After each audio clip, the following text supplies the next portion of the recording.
तो hello learners, welcome back to my YouTube channel commerce and math classes. तो आज हम डिस्कशन करने वाले हैं सूचकांक यानी इंडेक्स नंबर से क्वेश्चन से।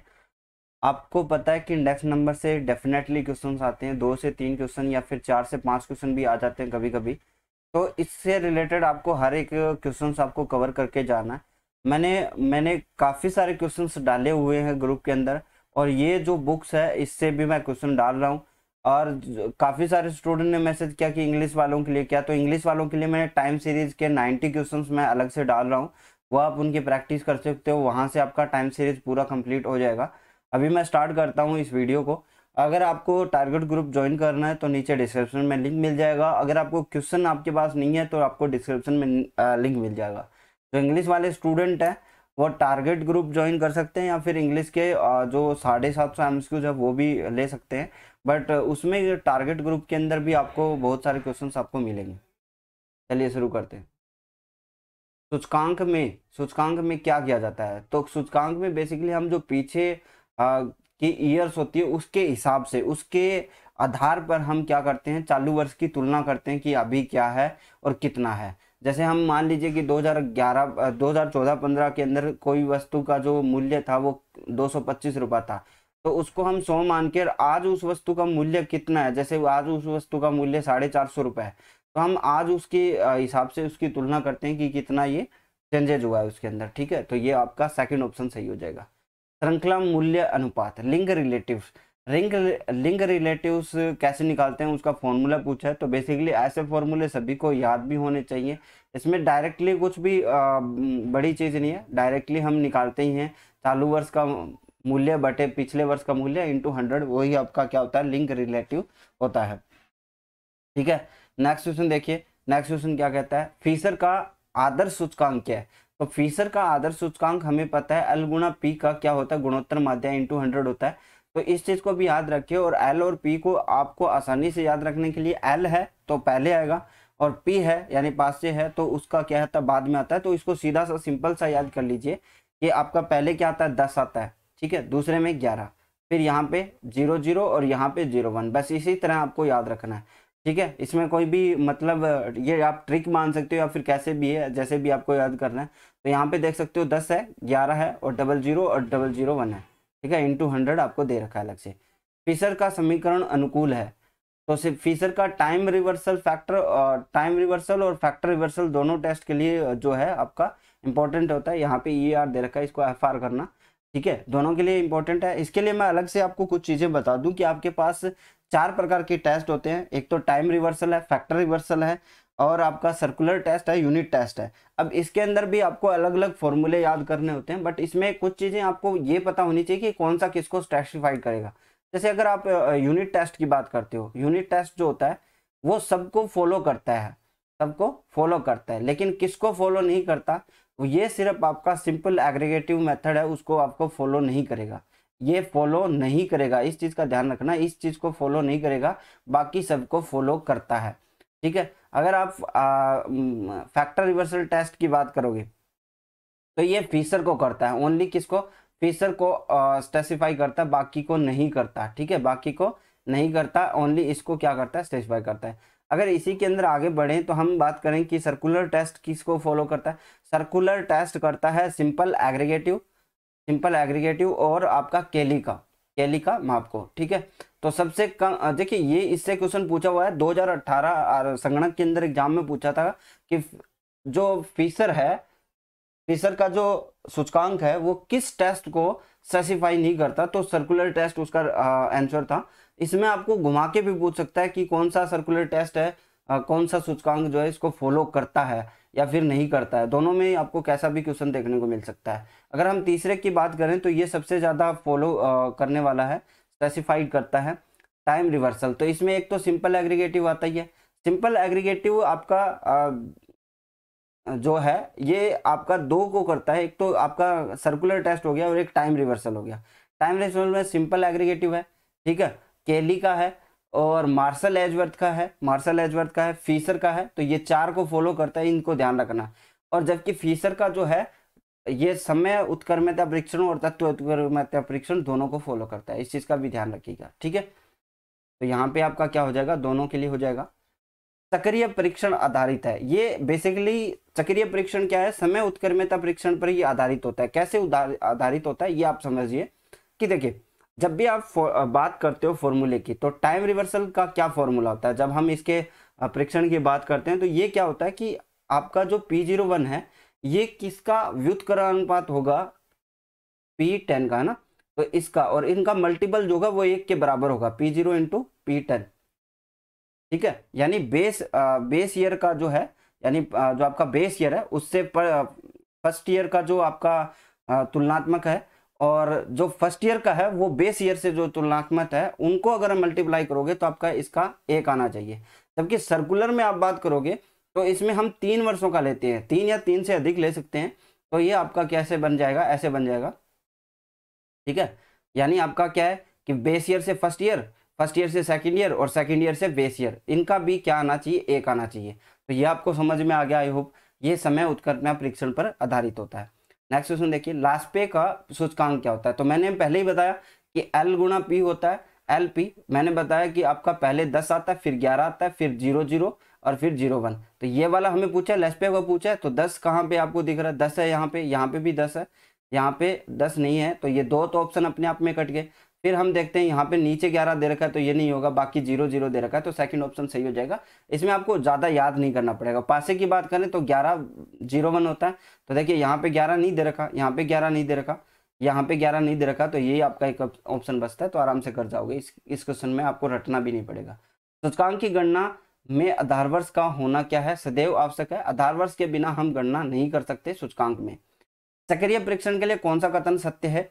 तो यहाँ पे देखिए कौन सा कथन सत्य है इसके बारे में हम बात करते हैं। तो देखिए यहाँ पे आप बेस ईयर 2 बार निकला हुआ है, तो ये तो आपका गलत हो जाएगा। यहाँ पे सभी का बेस ईयर कंपैरिजन चल रहा है, और ठीक है, यहाँ first year, second year, third year base year.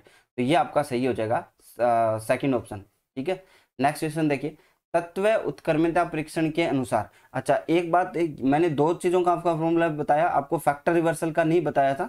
तो फैक्टर रिवर्सल क्या होता है, जो आपका प्राइस इंडेक्स होता है और इनटू आपका जो क्वांटिटी इंडेक्स होता है, वो किसके बराबर आना चाहिए, सिग्मा P1 इंटू Q1 बटे क्या होना चाहिए, P0 Q0 के बराबर होना चाहिए। देखिए यहाँ से अगर फॉर्मूला आप अलग से याद कर लोगे तो बेटर है कि P जो आपका प्राइस इंडेक्स है और आपका क्वांटिटी इंडेक्स है, ठीक है, इनका मूल्य किसके बराबर होना चाहिए, सिग्मा P1 Q1 बटे सिग्मा P0 Q0 के, ठीक है, ये आपका होना चाहिए। तो यहाँ पे देख लीजिए किसके अंदर आंसर आपका आ रहा है। तो यहाँ पे फर्स्ट ही आंसर आपका सही हो जाएगा। नेक्स्ट क्वेश्चन देखिए, सिग्मा P0 Q0 आपको दे रखा है 240, सिग्मा P1 Q0 दे रखा है आपको 600, sigma P0 Q1 192, sigma P1 Q1 480। चलिए फॉर्मूले के हिसाब से बनाते हैं, आराम से बनाएंगे तो बन जाएगा, आपको ज़्यादा इसमें भावुक नहीं होना। देखिए पहली बात, हमें पता है कि लेस पे और पासे का हमें क्या निकालना है, गुणोत्तर माध्य इंटू 100 करना है, ये बात हमें समझ में आ रही। अब हमें पता है कि हम क्या लेते हैं, इसमें हम लेते हैं 10, 11, 00 और 001, ठीक है। पहले मैं लिखता हूँ 10, तो 10 वाली वैल्यू क्या है, ये है 600, 240 लिख दिया नीचे, ये रहा P0 Q0। फिर उसके बाद हम बात करते हैं किसकी, 11 की। तो 11 कहाँ पे है, P1 Q1 480 इंटू हमने 480 किया, बटे क्या आ जाएगा, 192 आ जाएगा, ठीक है। ये तो आपके किसके नीचे है, ये अंडर के नीचे है, इंटू आपका 100 है, ठीक है। 100 को अलग से देखिए, 240, 24 दूनी 48 होता है, तो यहाँ पे सिर्फ आपका 2 बच जाएगा, इसमें आपको कोई भी दिक्कत नहीं आएगी। 100 से काटा 192 को, तो 9 दूनी 18 होता है और 96 हो गया, ठीक है। 96 हो गया, तो हम इसको 6 से भी काट सकते हैं, तो और बटे कितना आ जाएगा, 16 आ जाएगा, तो 16 आ जाएगा। अगर हम इसको अनरूट कर निकालें तो 10 बटे कितना आ जाएगा, 4 आ जाएगा, इंटू क्या आपका 100 है, और यहाँ से 100 को काटा, 25 के 100 होता है, तो 25 इंटू 10 आ गया, यानी 250 आपका आंसर हो जाएगा। सिंपल है, कोई भी जब का आपको दिक्कत नहीं हुई ना, आपको गड़बड़ी होगी यहाँ से। चलिए एक और क्वेश्चन हम देखते हैं क्या हुआ है। नेक्स्ट क्वेश्चन, P1 Q1 दिया हुआ है 250, P0 Q0 दिया हुआ है 150। हमें पूछा क्या है, पासे पूछा है। पासे क्या आता है, बाद में आता है, यानी हमारा 10, 11, 001 और 001 आता है। तो हमारा पासे पूछा है, तो लास्ट वाला फॉर्मूला होगा। तो 11 कितना दे रखा है, देखिए 11 यहाँ पे दे रखा है 250, 250 बटे आपका जो 01 दे रखा है वो कितना, 190 इंटू क्या हो जाएगा, 100 हो जाएगा। 0 से 0 कट गया। अब इसको आप सोल्व आउट करोगे तो 19 से कम 19 हो गया, आपका 5 बचेगा 50, तो 19 दूनी 38, 19 दूनी 38,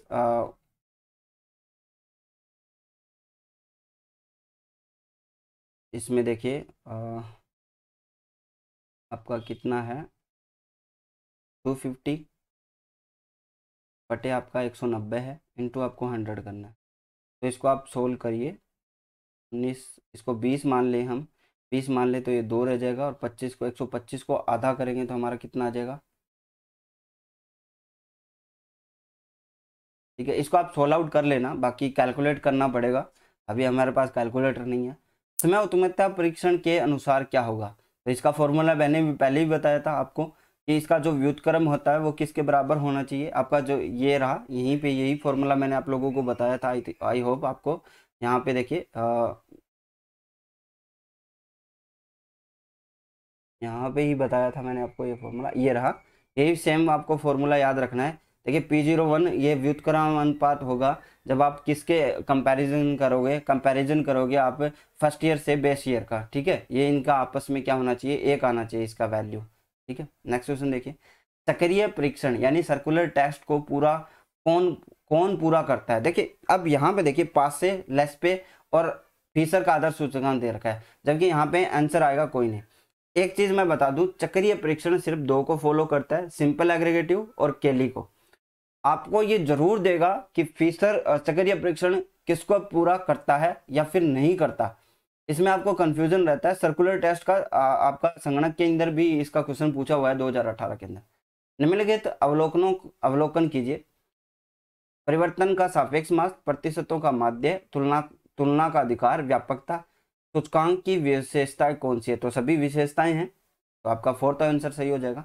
निम्नलिखित में से कौन सी सूचकांक की उपयोगिता या लाभ है, लाभ की बात कर रहे हैं, जटिल तथ्यों का सरल बनाना, भावी प्रवृत्तियों के संकेतक, नीति निर्धारण करना, तो उपरोक्त सभी हो जाएगा। वस्तुओं की निम्नलिखित विशेषताओं का अवलोकन कीजिए, प्रतिनिधि यानी प्रतिनिधित्व करता हो, सरल पहचान वाली हो, प्रमापित हो। सूचकांक में शामिल होने वाली वस्तुओं के लिए उपरोक्त में से किन वस्तुओं का होना आवश्यक है, कौन कौन सी चीजें जो है आवश्यक है, तो ये सारी चीजें आवश्यक है, फोर्थ आंसर आपका सही हो जाएगा। वे सूचकांक जिनका निर्माण सभी वस्तुओं का समान महत्व दिया जाता है, यानी उसको वेटेड नहीं किया जाता, तो वो क्या हो जाएंगे, आपके साधारण सूचकांक हो जाएंगे। अगर आपको पूछे कि अगर वेटेड किया हुआ है तो आपके भारित सूचकांक हो जाते हैं, है ना। अब अदरवाइज आपके क्या होंगे, साधारण सूचकांक। सूचकांक निर्माण की किस विधि में विभिन्न वस्तुओं के प्रचलित वर्ष की कीमतों के जोड़ को उन वस्तुओं के आधार वर्ष कीमत के जोड़ के प्रतिसूत्र रूप में व्यक्त किया जाता है, तो कौन सी विधि होगी, ये सरल समूही रीति होती है, जिसके अंदर हम क्या करते हैं कि विभिन्न वस्तुओं के प्रचलित वर्ष की कीमतों के जोड़ को उन वस्तुओं के आधार के जो कीमतों के जोड़ है उसके प्रतिसूत्र रूप में क्या करते हैं, अभिव्यक्त करते हैं, तो आपका सरल समूही रीति हो जाएगा। सूचकांक निर्माण की किस रीति का प्रयोग तभी किया जा सकता है जब वस्तुओं के मूल्य एक इकाई के रूप में दिए हो, तो इसमें भी आपका क्या आ जाएगा, तो सरल समूही रीति आ जाएगा। ठीक है, सेम क्वेश्चन। सरल सूचकांक, देखिए यहाँ पे देखा, सूचकांक के श्रृंखला आधार से स्थिर आधार में परिवर्तन हेतु किस सूत्र का प्रयोग किया जाएगा, बहुत ही इंपॉर्टेंट क्वेश्चन है। बेस आपकी बात कर रहा है, बेस चेंज की, आप बेस कन्वर्जन की हम यहाँ पे बात की हुई है, तो इसमें आपको फॉर्मूले याद करने पड़ेंगे।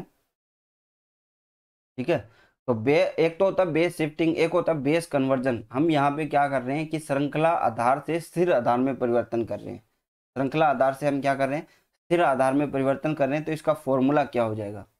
देखिए फॉर्मूला सिंपल सा है कि आपका जो चालू वर्ष का श्रृंखला सूचकांक है, यहाँ पे थोड़ा सा आपको ध्यान रखना पड़ेगा, चालू वर्ष का श्रृंखला सूचकांक और आपका गत वर्ष का स्थिर सूचकांक जो आपका फिक्स है ना, वो वाला सूचकांक।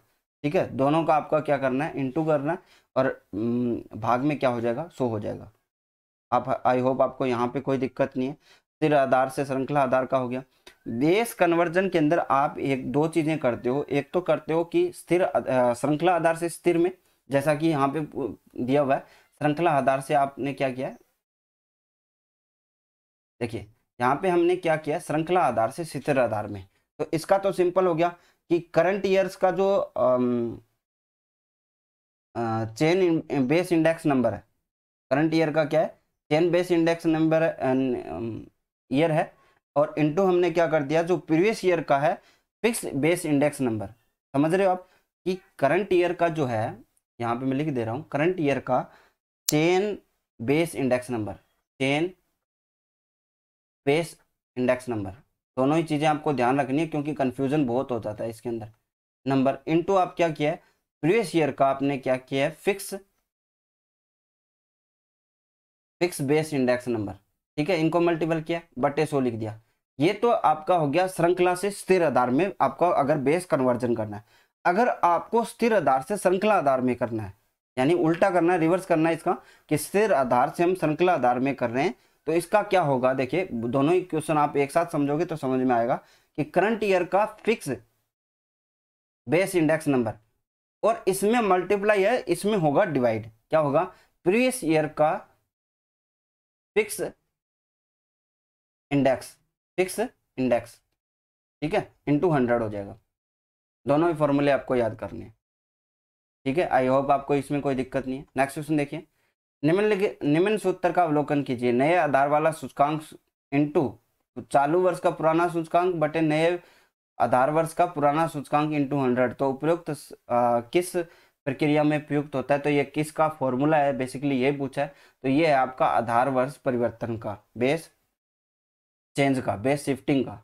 नेक्स्ट क्वेश्चन देखिए, स्थिर आधार वाले सूचकांक को श्रृंखला आधार में आधार पर, स्थिर आधार वाले को सूचकांकों को श्रृंखला आधार पर तथा श्रृंखला आधार वाले सूचकांकों को स्थिर आधार पर बदलने की प्रक्रिया क्या कहलाती है, बेस कन्वर्जन कहलाती है, बेस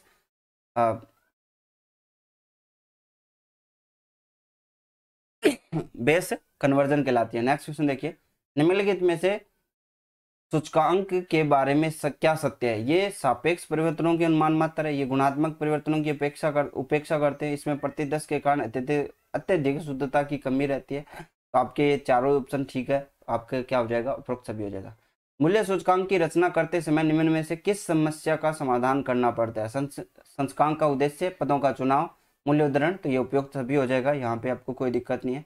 दो सूचकांक की मालाओं की तुलना करते समय तुलना योग्य बनाने के लिए क्या आवश्यक है, संयोजन, आधार परिवर्तन, आधार वर्ष में। तो आधार परिवर्तन नहीं, अगर आपको दो सूचकांकों की मालाओं की तुलना करने, तुलना योग्य बनाना है, तो आपको संयोजन करना पड़ेगा इनका, और एक आपको जो बेस ईयर है उसको चेंज करना पड़ेगा। तो यहाँ पे फोर्थ ऑप्शन आपका सही हो जाएगा, क्या हो गया। कभी कभी एक निश्चित आधार वर्ष पर निर्मित सूचकांक को बंद कर दिया जाता है। क्या कर दिया जाता है कि एक आधार वर्ष के निर्मित सूचकांक को हम एक जगह बंद कर देते हैं, और उस सूचकांक को बंद होने वाले वर्ष का जो आधार मानकर है एक सूचकांक की माला की रचना करते हैं। तो ऐसी स्थिति में तुलना के लिए किस प्रक्रिया को प्रयुक्त किया जाता है, तो इसमें आपका सिरो बंधन होगा, और ये आई होप आप लोगों को पढ़ा भी होगा आप लोगों ने बहुत बार, बिकॉज इसमें भी, इससे भी क्वेश्चन पूछ सकता है। जब आपका पेपर थोड़ा सा हार्ड बनाने की कोशिश करेगा तो आपसे क्वेश्चन पूछता है base year change, base conversion. अगर आपको बेस शिफ्टिंग का क्वेश्चन पूछता है, आपको ये सिरोबंधन या संयोजन का क्वेश्चन पूछता है, और सिरोबंधन और संयोजन में भी आपको देखिए नई श्रेणी का पुरानी श्रेणी में सिरोबंधन करना, और पुरानी श्रेणी का नई श्रेणी में सिरोबंधन करना, ये आपको क्वेश्चन पूछता है। और हो सकता है कि आपको डिफ्लेशन पे भी क्वेश्चन पूछे, क्योंकि डिफ्लेशन भी आपका इंडेक्स का पार्ट रहता है। तो इस चीज़ का ध्यान रखिएगा। इसमें अगर आपको कुछ भी समझ में नहीं आ रहा तो फिर मैं आप लोगों को अलग से फॉर्मूले प्रोवाइड करवाऊंगा। नीचे आप कमेंट में जरूर बताइए कि आपको फॉर्मूले आपने कभी पढ़े या नहीं पढ़े। पृष्ठगामी सिरोबंधित सूचकांक हेतु चालू वर्ष के पुराने सूचकांक को 100 से गुणा करके किसके द्वारा भाजित किया जाता है। तो सिंपल है ये, तो अगर आपको फॉर्मूला आता है तो नए आधार वर्ष का पुराना सूचकांक है उससे हम मल्टीप्लाई करेंगे, डिवाइड करेंगे, और आपका जो सूचकांक है चालू वर्ष के पुराने सूचकांक को हम क्या कर देंगे, 100 से मल्टीप्लाई कर देंगे। सूचकांक निर्माण व विश्लेषण में निम्नलिखित में से किसका उपयोग प्रयुक्त नहीं होता, तो माध्यिका का नहीं होता। गुणोत्तर माध्य हम प्रयुक्त करते हैं और समांतर माध्य भी निकालते हैं। किसके आधार पर बनाए गए सूचकांक में उत्क्रमता का गुण होता है, जो कि आदर्श सूचकांकों में होना अनिवार्य है। तो गुणोत्तर माध्य में, ठीक है, गुणोत्तर माध्य होना चाहिए। आपको देखिए कुछ चीजें आपको पता होनी चाहिए, जैसे आप फॉर्मूला निकालते हो, देखिए जो आपका फिशर का इंडेक्स है उसमें आपका गुणोत्तर माध्य निकालना होता है एल गुणा पी करके, तो ऐसे फॉर्मूले आप डायरेक्टली याद कर सकते हो ताकि आपको एग्जाम में ये कंफ्यूजन ही ना आए कि क्या था, है ना। इस चीज़ का ध्यान रखिएगा। इसलिए मैं आप लोगों को कुछ कुछ चीज़ें शॉर्टकट में बताता हूँ ताकि आपको याद हो जाए। जैसे ये जो फॉर्मूला मैंने आप लोगों को बताया, इस तरह आप अपना भी याद कर सकते हैं। लेकिन इसमें देखिए 4 से 5 क्वेश्चन आते हैं, अगर आपको थोड़ा सा डेप्थ लेके जाएगा तो फिर मैंने बताया उस तरह के क्वेश्चन पूछेगा, ठीक है। तो आज के लिए बस इतना ही। नेक्स्ट क्लास में मैं आपको इसके 30 बाकी के जो 30 क्वेश्चन हैं वो और करवा दूंगा, ठीक है। तो 60 क्वेश्चन हो जाएंगे और आपको मैंने पहले भी इसमें काफ़ी क्वेश्चन दिए हैं तो उनको भी आप सोल्व कीजिए, बहुत अच्छे क्वेश्चन हैं। और आज के लिए बस इतना ही। Thank you, bye, have a nice day.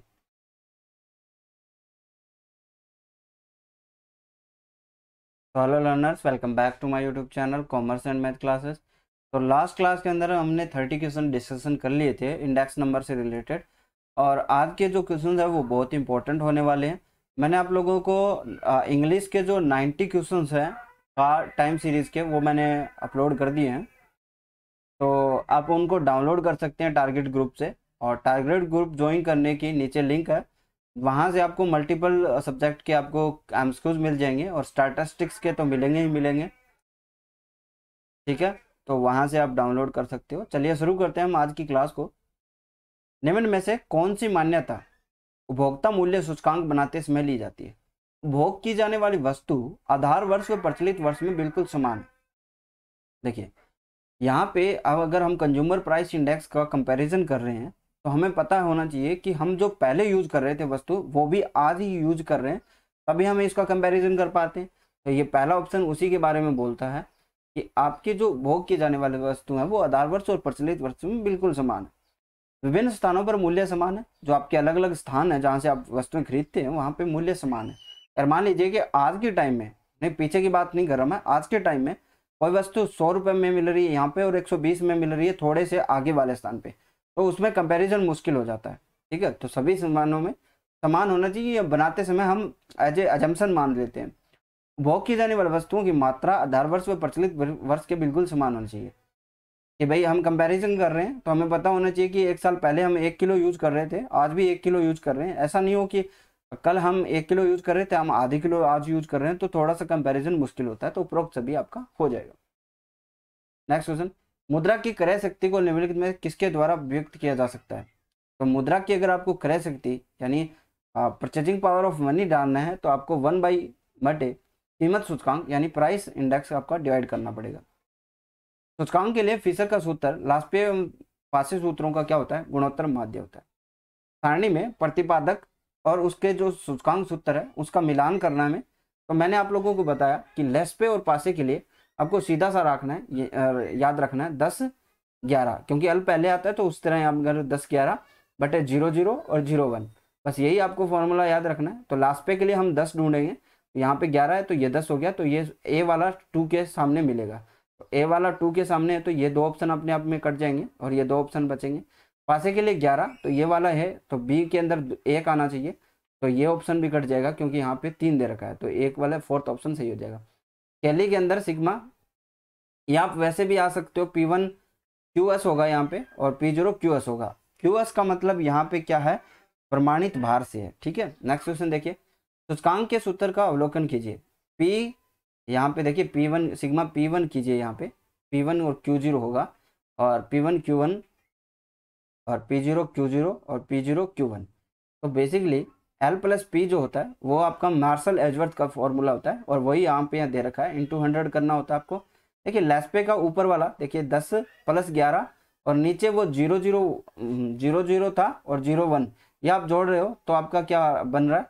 Martial Edgeworth का बन रहा है। जब आप इसको 1/2 और इसको बाहर निकाल लेते हैं हम 1 को और L प्लस P कर देते हैं, तो ये आपका क्या हो जाता है?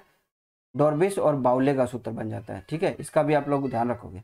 अगर इस फॉर्मूले को हम थोड़ा सा और चेंज करना चाहें तो देखिए ये फॉर्मूला थोड़ा सा डिफरेंट भी दिखेगा। अगर हम इसको सिग्मा P1 इसका बाहर निकाल लेते हैं तो P1 दोनों में कॉमन है, तो यहाँ आप देखोगे Q0 + Q1 बचेगा, और नीचे में यही सिंपल फॉर्मूला यूज करें, P0 हम बाहर निकाल लेते हैं तो Q0 + Q1 बचेगा। ये फॉर्मूला देकर भी आपको थोड़ा सा अलग फील करवा सकता है, तो इसमें आपको घबराना नहीं है। सूचकांकों की चक्रीय परीक्षा तभी पूरी होती है जब सूचकांक में क्या हो, या तो भार बिल्कुल ना हो, अगर भार है तो सब में समान हो, तो ये आपकी प्रक्रिया पूरी हो सकती है। फोर्थ ऑप्शन आप सही करोगे, बिल्कुल प्रयोग ना हो या तो, और या हो तो फिर स्थिर भार का प्रयोग हो, मतलब सभी के लिए समान स्थिर होना चाहिए।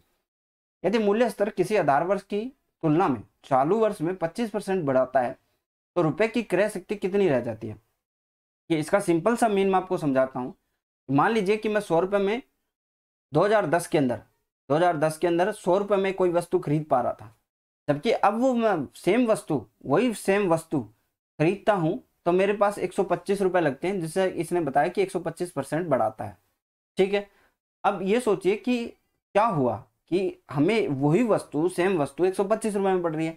आप देखोगे कहीं ना कहीं हमारा रुपया जो है उसकी वैल्यू कम हुई है।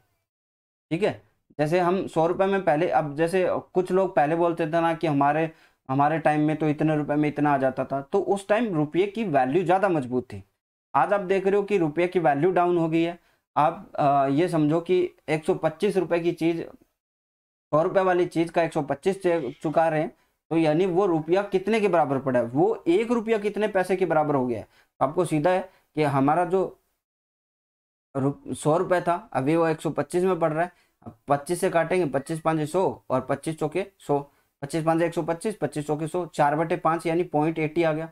यानी अब जो 1 रुपया है ना, वो किसके, जो पहले का 1 रुपया था वो अभी हमारे अभी जो रुपया है वो 80 पैसे के बराबर है। तब हम इक्वल कर रहे हैं 2010 के, तो इसका मतलब 80 से मल्टीप्लाई करेंगे तो 100 आएगा। इसका मतलब क्या है, इसका मतलब ये है कि अब वाला जो रुपया है ना वो 80 पैसे के बराबर है उस टाइम के रुपये के। ठीक है, तो अब ये बोल सकता है कि रुपए की क्रय शक्ति कितनी रह गई है, 80 पैसे रह गई है आधार वर्ष की तुलना में। आधार वर्ष की तुलना में अगर आप करंट ईयर की बात करोगे तो वो रुपया रुपया ही है, लेकिन आधार वर्ष से तुलना करोगे तो वो 80 पैसे के बराबर है। चलिए नेक्स्ट क्वेश्चन देखिए, निम्नलिखित में से कौन सा सूचकांक समय की उत्क्रमणीयता परीक्षण को सही गणितीय अभिव्यक्ति करता है। तो ये सारे मैंने आप लोगों को बताए हुए हैं। ये देखिए यहाँ पे P0 और P10 लिखा हुआ, इसके बराबर इक्वल 1 होना चाहिए, या फिर ऐसे भी बोल सकता है P0 1 बराबर इसका व्युत्क्रम होना चाहिए P10, या फिर ऐसे भी बोल सकता है P10 बराबर 1/P0 1। सॉरी, तबीयत थोड़ी सी सही नहीं है इसलिए मैं कम ही वीडियो बना रहा हूँ। ये तो हो गया हमारा समय उत्क्रमणीयता। मैंने आप लोगों को टाइम रिवर्सल के लिए भी बताया था, समय उत्क्रमणीयता ये हो गया। फैक्टर रिवर्सल का भी बताया था। फैक्टर रिवर्सल में क्या होता है, P0 यानी आपका प्राइस और क्वांटिटी Q0 1 इक्वल किसके होगा, सिग्मा P1 Q1 बटे सिग्मा P0 Q0। ठीक है, और अगर आपको सर्कुलर पूछेगा तो उसमें क्या होगा, P0 1 into P12 into P20, ठीक है, बराबर होगा 1 के। यह भी आपको ध्यान रखना, सर्कुलर टेस्ट जब से 3 से अधिक वर्षों के लिए ज्ञात किया जाता है। यह भी आप लोगों को एक एडिशनल फैक्ट के रूप में याद रखना है। तत्व उत्क्रमणीयता को पूछा है तो यहाँ भी इक्वल का साइन होना चाहिए सबके बीच में, ये आपको ध्यान रखना है। इक्वल के साइन के बिना नहीं होगा, और फर्स्ट ही ऑप्शन आपका सही होगा क्योंकि 11/0 लिखना है, तो 11/0 ये इसी में है। ठीक है, नेक्स्ट क्वेश्चन देखिए, वार्षिक मूल्य स्तर में परिवर्तन की तुलना करने के लिए उपयोगी सूचकांक क्या है। वार्षिक मूल्य स्तर में परिवर्तन की तुलना करने के लिए उपयोगी, देखिए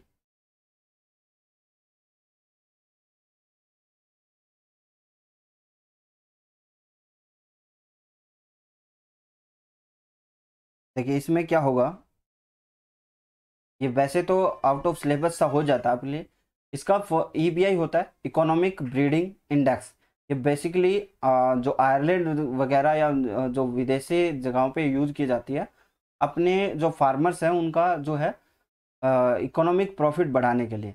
जैसे किस पशु को हम खेती के साथ रखें ताकि उसका ज़्यादा मैक्सिमम प्रॉफिट हो, तो EBI आपका आंसर होगा इसके अंदर। लेफ्ट पर मूल्य सूचकांक में प्रयुक्त भार को इंगित किया जाता है। तो ये आपको क्वेश्चन बताना है, ये बेसिकली मैं आप लोगों को ये देना चाहता था होमवर्क के रूप में। सही नहीं चल रहा है ये भी थोड़ा सा।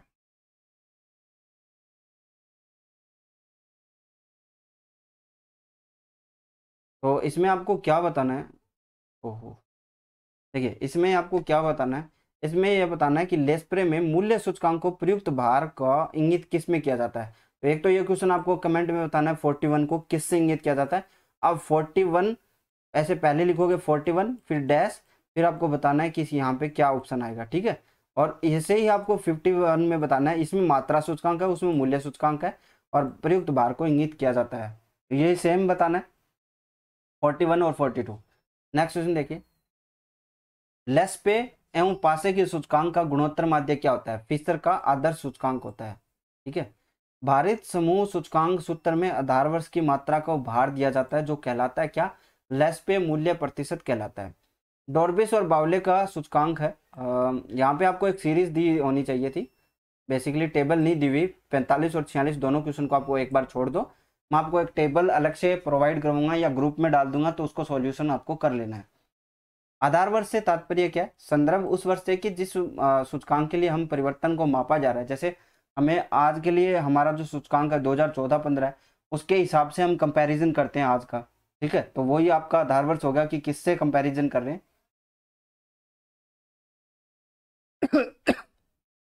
उपभोक्ता मूल्य सूचकांक एक उदाहरण है। उपभोक्ता सीपीआई जो है आपका किसका एग्जाम्पल है? लेस्पर इंडेक्स से प्रभावित है उपभोक्ता सूचकांक, कंज्यूमर प्राइस इंडेक्स। निम्न में से कौन सा सूचकांक समय उत्क्रमण और कारक उत्क्रमण परीक्षण दोनों को संतुष्ट करता है? तो ये फिशर का सूचकांक है। केली का किस किस को करता है? केली का जो सूचकांक है वो किन किन को करता है? एक तो ये सर्कुलर टेक्स्ट को करता है और एक टाइम रिवर्सल टेस्ट को करता है, ठीक है। सीटी आप याद रखोगे। निम्नलिखित में से कौन सा माइकल पोर्टर की मुख्य मूल्य श्रृंखला का प्राथमिक क्रियाकलाप नहीं है? ये आपका आउट ऑफ सिलेबस है। लर्नर सूचकांक किससे माप करता है? लर्नर सूचकांक जो है वो मेजर करता है किसको? Power of market of A firm या कंपनी, ठीक है। तो ये बाजार की शक्ति को मापता है, बाजार की शक्ति को मापता है, तो एक ऑप्शन सही हो जाएगा। व्यक्तियों के विकास का निर्देशांक क्या है? एसडीआई है। और आप बताओगे कि इंडिया की एसडीआई में कौन सी रैंक है, यह भी आपके लिए क्वेश्चन रहेगा। निम्नलिखित में से कौन सा आर्थिक सूचकांक है? तो ये सूचकांक संख्या है, इंडेक्स नंबर है। लेस्पेर का सूचकांक 121 है और पासे का 144 है। तो फिशर का सूचकांक क्या होगा? 121 इंटू 144 होगा, गुणोत्तर माध्य निकालना है। 121 का अंडर रूट कितना आता है? 11 आता है। पता नहीं ये क्या हो गया इसके, ठीक है। तो आपका कितना आएगा? 121 का कितना आ जाएगा भाई? 11 आ जाएगा। और 144 का कितना आ जाएगा? 12। 11 12 इंटू 132 हो जाएगा। फोर्थ ऑप्शन आप सही करोगे। कीमत सूचकांक निकालने में आधार की मात्रा को माना जाता है, तो 100 ही मानेंगे। सूचकांक निर्माण के लिए सर्वोत्तम माध्य क्या होता है? गुणोत्तर माध्य होता है। निर्देशांक व्यक्त होते हैं प्रतिशत में। पासे का सूचकांक का अवशिष्ट करता है अधोगामी के लिए। पासे का भारित सूचकांक आधारित होता है, किस पे आधारित होता है पासे का? ये आपके चालू वर्ष की मात्रा पे। फिशर का आदर्श मूल्य सूचकांक इनमें से किसे संतुष्ट नहीं करता? तो इन सबको भूल जाइए और सर्कुलर टेस्ट याद रखिएगा, ठीक है। आया हुआ है 2018 के अंदर आरएसएसबी संगणक के एग्जाम में। तो ये थे 7 क्वेश्चन जो मैंने आप लोगों को करवाए। आगे हमें इकोनॉमिक्स, वाइटल स्टैटिस्टिक्स, ऑर्गेनाइजेशन के भी क्वेश्चन करने को मिलेंगे। ये बुक्स के सारे क्वेश्चन करवा दूंगा मैं। एडिशनल क्वेश्चन जो है टारगेट ग्रुप में डाल रहा हूँ। आप ये सोच रहे हो कि सिर्फ बुक के करवा रहा हूँ, मैं बुक्स आपको सभी कवर करवा दूंगा और बाकी जो एडिशनल क्वेश्चन है ना वो टारगेट ग्रुप में डाल रहा हूँ, वो आप डाउनलोड करके प्रैक्टिस करते रहिए, ठीक है। तो आज के लिए बस इतना ही। और तबीयत थोड़ी सी सही होने के बाद मैं दिन में 4 से 5 वीडियो डालूंगा, तो आप डेली जो कम से कम 200-250 क्वेश्चन रिवीजन कर पाओगे, ठीक है। आज के लिए बस इतना ही। Thank you.